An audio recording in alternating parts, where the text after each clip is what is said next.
Assalamualaikum warahmatullahi wabarakatuh.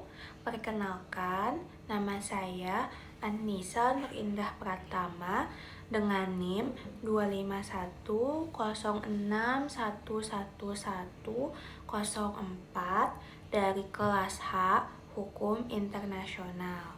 Jadi, kali ini kita akan membahas dinamika dan tantangan hukum internasional dan hukum nasional, serta perkembangan dari subjek hukum internasional. Topik ini tuh sebenarnya kelihatannya itu teoritis ya, tapi sebenarnya tuh kalau kita lihat lebih dalam nih, kayak itu tuh sebenarnya lebih kompleks, kayak justru sangat dekat dengan realita yang ada di dunia pada saat ini. Nah, dinamika hubungan antar hukum internasional dan hukum nasional ini itu sendiri tuh bukan hanya sekedar kayak hubungan antar hukum aja. Ini tuh jauh lebih kompleks, juga cerminan dari interaksi yang dipengaruhi oleh banyak hal, kayak banyak faktor seperti kayak faktor politik, faktor ekonomi, dan juga tentunya tuh dan paling utama tuh kepentingan strategis dari negara itu sendiri. Nah, jadi di dalam praktiknya kedua sistem ini tuh sebenarnya kayak nggak selalu berjalan secara selaras. Bahkan sering banget terjadi kayak gesekan atau ketegangan ya karena adanya perbedaan prioritas dari kepentingan global, kepentingan internasional, dan juga kepentingan dari suatu negara. Nah, jadi kayak bentrok gitu loh sebenarnya. Nah, selain itu juga yang menarik nih menurut saya nih kayak perkembangan dari subjek hukum internasional itu sendiri. Kalau dulu kan sistemnya itu benar-benar, jadi hukum internasional itu benar-benar berpusat pada negara aja, suatu negara. Tapi mengikuti perkembangan zaman, udah mulai berubah nih, subjek hukum internasional ini menjadi lebih inklusif.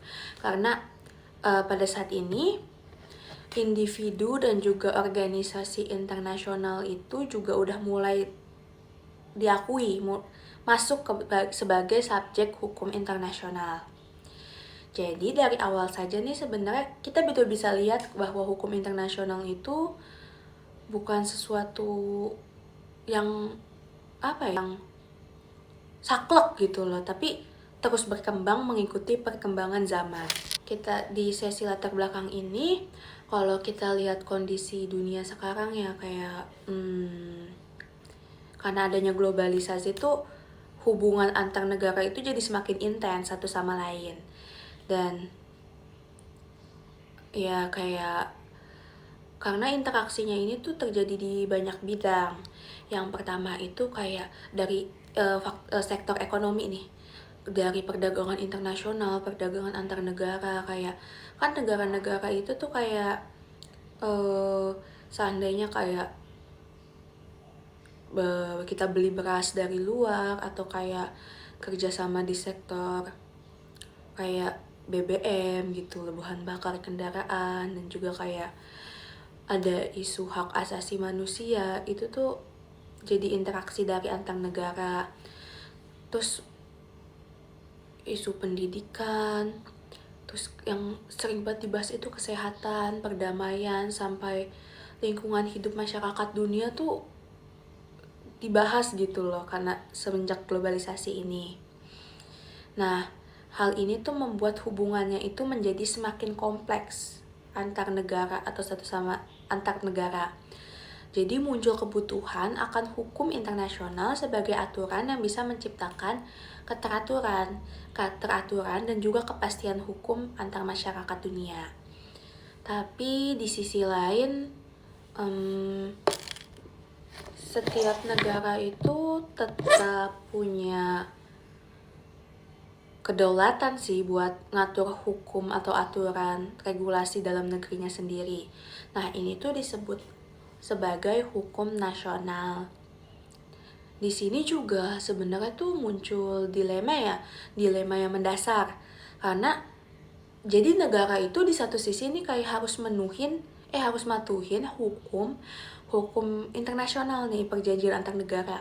Tapi di sisi lain dia juga kayak negara ini juga harus mempertahankan kepentingan nasionalnya secara independen.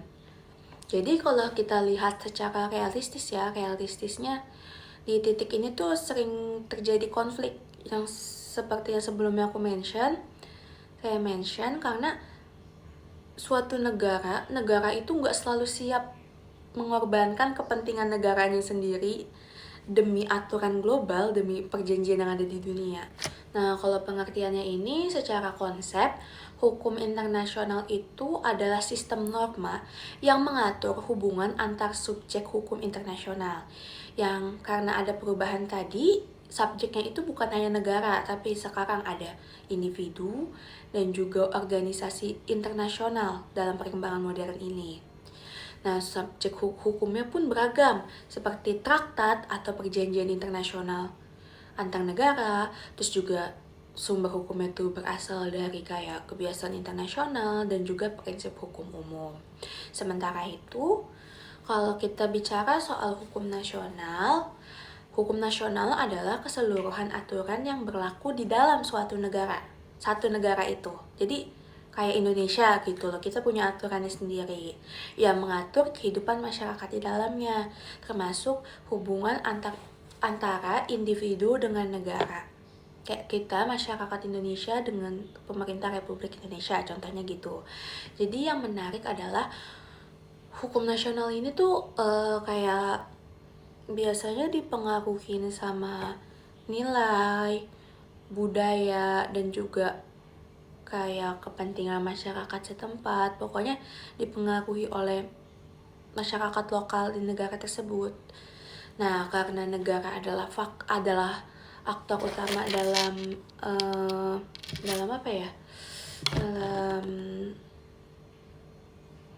kedua sistem ini, maka sistem hukum internasional dan hukum nasional, maka keterkaitan antara hukum internasional dan hukum nasional itu nggak bisa kita hindarin.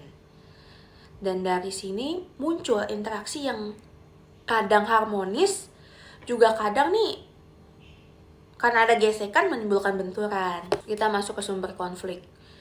Konflik antara hukum internasional dan hukum nasional itu bisa muncul nih dalam banyak situasi.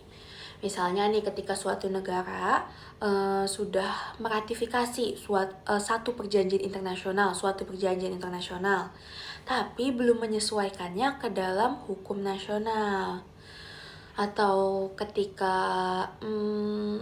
norma internasional, terutama nih biasanya yang berkaitan dengan hak asasi manusia atau HAM, bertentangan dengan nilai sosial atau kebijakan dalam suatu negara. Ini bisa jadi kayak konflik juga nih, gesekan yang tadi aku sebut. Selain itu, faktor paling kuat itu sebenarnya adalah ketika negara lebih memprioritaskan kedaulatan dan kepentingan nasional negara tersebut daripada hukum internasional, perjanjian internasional. Dan kalau dilihat secara realistis, nyatanya yang berlaku hingga saat ini sih banyak negara lebih cenderung buat mempertahankan kepentingan dari negaranya sendiri, negara tersebut, daripada memenuhi perjanjian internasionalnya, kewajiban internasional dari negara tersebut. Dan di sini kita bisa lihat nih sebenarnya kalau dari yang kita pelajari nih, hukum itu nggak selalu netral sih, kayak pasti dipengaruhi sama kekuasaan dan kepentingan dari pihak yang terkait. Kita masuk ke teori monisme. Jadi dalam teori monisme, hukum internasional dan hukum nasional itu dianggap sebagai satu kesatuan sistem hukum yang saling terintegrasi satu sama lain. Artinya, hukum internasional bisa langsung berlaku di dalam suatu negara dan kayak tanpa perlu proses transformasi terlebih dahulu, jadi kayak bisa langsung diterapin, bisa langsung di-apply di negara tersebut tanpa kayak ngelihat norma sesuai nggak nih sama adat norma sosial di negara tersebut, langsung dipakai aja gitu. Jadi secara konsep ini mendukung keseragaman hukum global sih, dan bagi sebagian orang ini terlihat ideal. Tapi kalau kita lihat dan pelajari lebih dalam, sebenarnya pendekatan monisme ini kayak punya kelemahan sih, kayak bisa mengurangi ruang bagi negara untuk mengontrol kebijakan domestiknya. Apalagi kalau nih norma internasional, peraturan internasional yang ada ini kayak bertabrakan, nggak sesuai dengan kepentingan nasional. Jadi meskipun bagi sebagian orang dan mungkin menurut kita terlihat ideal, tapi gak semua negara nyaman dan mau menggunakan sistem pendekatan monisme ini. Beda lagi dengan teori dualisme. Jadi kalau dualisme ini memandang bahwa hukum internasional itu tuh kayak hukum internasional dan hukum nasional itu adalah dua sistem yang terpisah satu dengan yang lainnya. Jadi teori ini tuh hukum internasional itu nggak langsung berlaku blok gitu, kayak seandainya internasional buat perjanjian apa dan langsung di-apply di Indonesia, nggak gitu. Jadi sebenarnya Indonesia juga yang menganut paham dualisme. Jadi perlu diadopsi terlebih dahulu ke dalam hukum nasional, diratifikasi, disesuaikan dengan norma adat sosial masyarakat di negara tersebut. Nah, menurut saya pendekatan ini lebih melindungi kedaulatan negara, karena negara punya kontrol penuh terhadap regulasi yang digunakan di negaranya. Tapi kalau dilihat dari sisi lain, dari sisi kacamata yang lain, sebenarnya paham dualisme ini juga bisa menghambat efektivitas hukum internasional, terutama jika suatu negara nih kayak nggak mau buat adopsi hukum perjanjian internasional tersebut. Jadi di sini tuh kalau dari paham dualisme tuh efektif atau enggaknya suatu perjanjian internasional itu bisa kayak dilihat dari kayak kebijakan negara terkait. Bahas kasus internasional nih yang masih jadi perdebatan sampai sekarang itu kasus Nicaragua melawan Amerika Serikat atau USA di Mahkamah Internasional, yang menunjukkan bagaimana hukum internasional ini tuh berkaitan langsung dengan kepentingan politik suatu negara.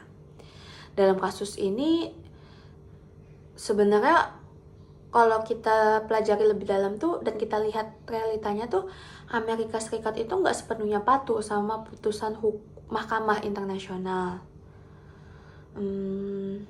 Dari sini juga kita bisa lihat bahwa nggak ada otoritas global yang benar-benar memaksa suatu negara untuk patuh dalam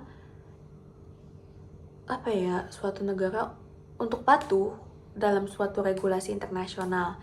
Nah, akibatnya ini penegakan hukum internasional ini balik lagi mas tergantung sama kemauan dari negara tersebut.